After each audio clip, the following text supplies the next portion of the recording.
আমাদের বিশ্ববিদ্যালয়ের যে 2/3 উপরে শিক্ষার্থীরা পড়ছেন জাতীয় বিশ্ববিদ্যালয় থেকে, ঠিক আছে? এটা হলো একটা দিক। তো ওখানে যে প্রবৃদ্ধিটা হয়েছে, তো সেটা কিন্তু ন্যূনতম অ্যাকাউন্টেবিলিটি নিশ্চিত করে হয়নি। কাকে লাইসেন্স দেওয়া হচ্ছে, কোন পাঠসূচিটা ইন্ট্রোডিউস করা হচ্ছে, কে পড়াচ্ছেন, সেখানে যোগ্য শিক্ষক আছেন কি না, যে প্রোগ্রামটা চালু করা হয়েছে এটা কি অ্যাক্রেডিটেড কি না, এই সমস্ত বিষয়ে ব্যাপক ঘাটতি থাকার কারণে কিন্তু এখান থেকে যে ধরনের ছাত্রছাত্রী বেরোচ্ছেন তাদের মধ্যে বেকারত্বের হার অত্যাধিক বেশি।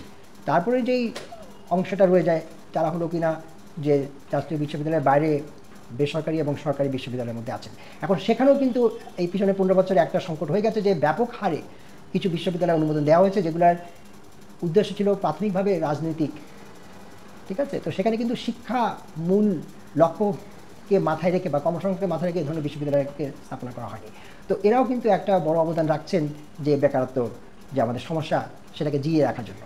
তাহলে এখন যদি এটাকে সংস্কার করতে হয় তাহলে প্রথমেই ঠিক আমরা যেভাবে বলছি ব্যাংকিং খাতে অনেক ব্যাংক আছেন যেগুলো অনেক আগেই বসিয়ে দেওয়ার কথা বা যেগুলোকে ক্লোজ করার কথা। তো এইভাবে আমাদেরকে এখন একটা স্বচ্ছ প্রক্রিয়ার মাধ্যমে এই যেই প্রসার হয়েছে, অনিয়ন্ত্রিত প্রসার হয়েছে উচ্চশিক্ষা খাতে, তো সেটাকে একটু যাচাই বাছাই করে একটা ডিসিপ্লিনের মধ্যে আনতে হবে এবং সেখানে যে সমস্ত বিশ্ববিদ্যালয়গুলো হলো আপনার প্রস্তুতি ছাড়া তারা সম্প্রসারণ করেছেন সেখানে কোন কোন প্রোগ্রাম বন্ধ করতে হবে, কোর্সগুলোকে কীভাবে রিএভেলেট করতে হবে, সে জায়গাটাতে একটা অ্যালাইনমেন্ট আনতে হবে।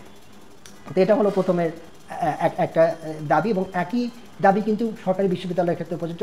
এখানেও কিন্তু বিভিন্ন রাজনৈতিক কারণে বিশ্ববিদ্যালয়ের মধ্যে নতুন নতুন ডিপার্টমেন্ট খোলা হয়েছে যেগুলোর কোনো সুনির্দিষ্ট বাজার চাহিদা সাপেক্ষে মূল্যায়ন করা হয়নি।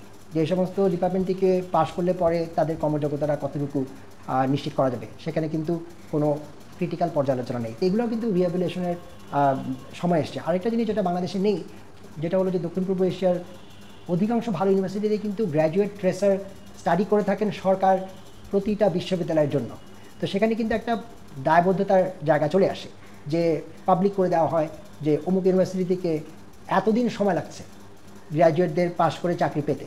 তো সেই ফিডব্যাকটা যখন বিশ্ববিদ্যালয়ের কর্তৃপক্ষকে দেওয়া হয় তারাও কিন্তু মূল্যায়ন করতে পারেন যে কোন প্রোগ্রামে থেকে পাশ করার পরে আমাদের গ্র্যাজুয়েটরা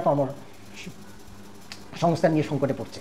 তাহলে একটা ডেটা ড্রিভেন অ্যাপ্রোচে আমাদের যেই বিশ্ববিদ্যালয়ের ব্যবস্থাপনা আছে কর্মক্ষেত্রে বেকারত্ব অ্যাভয়েড করার জন্য সেটাকে কীভাবে সামলানো যায় সেক্ষেত্রে ডেটা ড্রিভেন অ্যাপ্রোচে যাওয়া যেতে পারে এবং যেটা একটা ইউনিভার্সাল স্কেলে অ্যাডপ্ট করা, যেটার মধ্যে জাতীয় বিশ্ববিদ্যালয় থাকবে, প্রাইভেট বিশ্ববিদ্যালয় থাকবে এবং আমাদের সরকারি বিশ্ববিদ্যালয়গুলো থাকবে।